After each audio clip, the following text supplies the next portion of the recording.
పవిత్ర పుణ్యక్షేత్రమైన గండి క్షేత్రంలో వెలిసిన శ్రీ గండి వీరాంజనేయ స్వామిని దర్శించుకోవడానికి భక్తులు బారులు తీరారు. శనివారం కావడంతో పెద్ద సంఖ్యలో భక్తులు తరలివచ్చారు.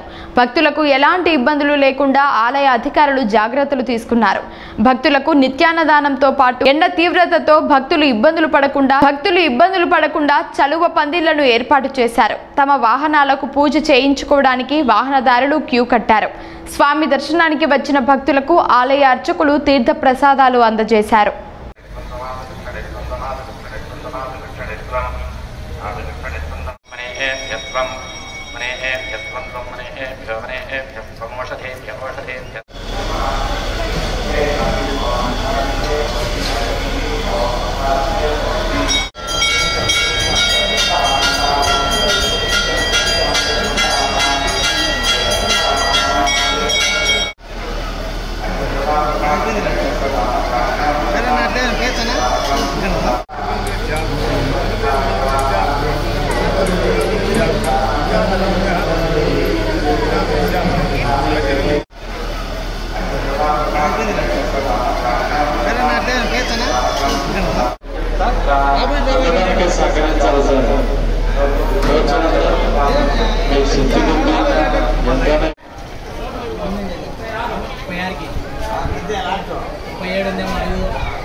Jai Baba, Jai Kalapa, Jai